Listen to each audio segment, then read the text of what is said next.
السلام علیکم ورحمۃ اللہ وبرکاتہ۔ دوستوں اور عزیزوں، آج کا موضوع ہے قبر میں بدن خراب ہونے کی وجہ۔ چنانچہ کچھ چیزیں ایسی ہوتی ہیں جن میں خراب ہونے کا مادہ موجود ہوتا ہے اور وہ چند گھنٹوں میں ہی خراب ہو جاتی ہے، اور کچھ چیزوں میں خراب ہونے کا مادہ نہیں ہوتا، لہذا وہ سالوں پڑے رہے تو بھی خراب نہیں ہوتی۔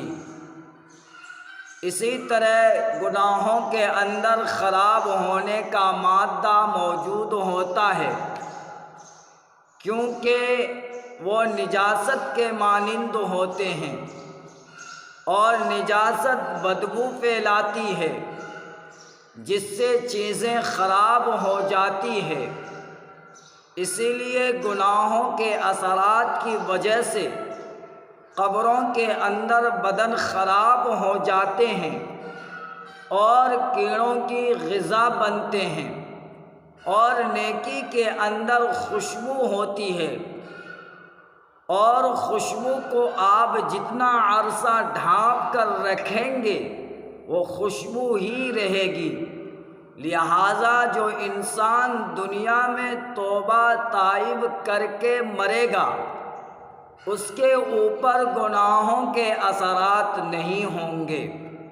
یہ بندہ قبر میں بھی چلا گیا تو اس کا جسم قبر میں بھی نہیں گلے گا اور نہ سڑے گا، کیونکہ انہوں نے اپنے علم اور ارادے سے گناہ نہیں کیا ہوتا، اسی لیے ان کی لاشیں قبر میں محفوظ رہتی ہیں۔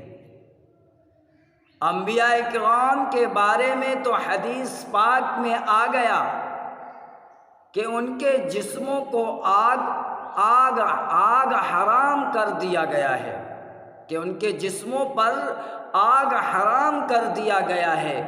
اسی طرح جو انبیاء کے وارث ہوتے ہیں اور وہ گناہوں سے اپنے جسم کو بچاتے ہیں، چونکہ ان کے جسموں میں گناہوں کی نحوست نہیں ہوتی، اسی لیے جب ان کے جسموں کو قبروں میں رکھا جاتا ہے تو اللہ کی زمین ان کے جسموں کو نہیں گلا سکتی، اور نہ کیڑے بھی ان کے جسموں میں نہیں پڑتے۔